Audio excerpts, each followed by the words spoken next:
Selon un historien, existe-t-il une évidence manifeste indiquant que le Coran a été rédigé par plusieurs auteurs? Nous allons le découvrir immédiatement. Observons ce passage de la sourate 55. C'est un hymne louant la création divine, où l'auteur glorifie Dieu pour ses bienfaits.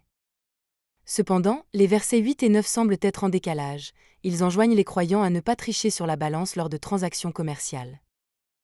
Ces deux versets sont en fait ce que les historiens appellent une glose exégétique, c'est-à-dire un commentaire rajouté par un autre auteur dans le but d'expliquer un terme qui ne paraissait pas très clair. En l'occurrence, il s'agit du terme balance, misant. Problème, l'auteur de la glose n'a pas compris le sens de balance. Le terme fait en réalité référence à la balance cosmologique dont parlent plusieurs auteurs chrétiens syriaques comme Narsé de Nizib dans ses hymnes sur la création. Dans l'Antiquité, on croyait que le ciel était constitué des eaux supérieures, qui à l'origine étaient réunies avec les eaux inférieures, les océans, avant que Dieu ne sépare ces eaux en créant le ciel. D'où l'idée, chez certains auteurs chrétiens comme Narsé de Nizib, d'une balance cosmologique qui établit une équité dans la répartition de ces eaux entre les eaux terrestres et les eaux célestes. Le verset 7 du Coran reprend donc cette idée. Au cours du processus de canonisation du texte, un auteur est tombé sur la sourate 55 et a vu la mention de la balance au verset 7. Mais cet auteur n'avait pas le bagage culturel et religieux pour comprendre qu'il s'agissait de la balance cosmologique.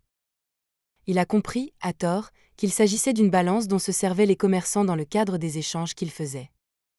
Ce qui est très surprenant dans un passage sur la création divine.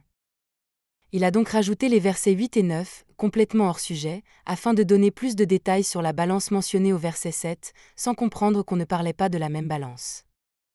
Pour résumer, on a un auteur X qui écrit un hymne à Allah, en reprenant des concepts théologiques syriaques, puis un auteur Y postérieur, qui ne comprend pas ce qu'écrit l'auteur X, parce que tous deux proviennent de milieux culturels et religieux différents.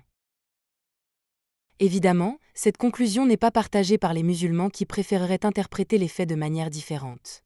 On pourrait interpréter que dans le verset 7, le terme balance, misant, ne se réfère pas à une balance cosmologique, mais plutôt qu'il symbolise la justice divine. En effet, quelques versets parlent bien de balance et au sens de justice. Mais dans ce cas, il est dit qu'Allah a fait descendre, Anzala, cette balance et non qu'il l'a établie, Wada'a, comme c'est le cas dans le verset 7, comparé avec les versets 42, 17 et 57, 25.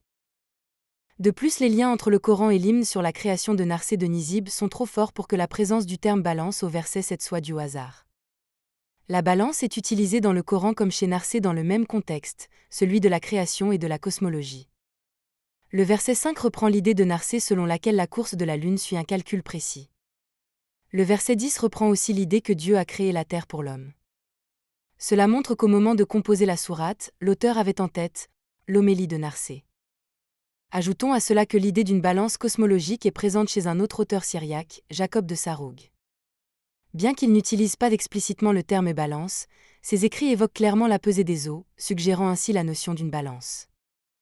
Les connexions entre les homélies de Jacob de Saroug et le Coran ont été largement examinées et documentées par des experts. Pour en savoir davantage à ce sujet, veuillez consulter la description de la vidéo. Résumons, d'un côté, on a deux hymnes sur la création, composés par des auteurs chrétiens et manifestement connus par les auteurs du Coran, et ces hymnes évoquent tous deux l'idée d'une balance en lien avec la création du ciel. Si on revient sur le passage coranique sans les versets 8 et 9, tout devient plus cohérent. Les versets 7 et 10, qui sont identiques sur le plan syntaxique, se répondent. Et la balance, qui fait office de firmament, est mentionnée entre le ciel, v.7, et la terre, v.10. Enfin, sur le plan linguistique, le terme arabe misant provient de l'araméen de Mosaniag ou du syriaque de Musneya. Quand on sait que les hymnes de Narsé et de Jacob étaient écrits en syriaque, tout prend son sens.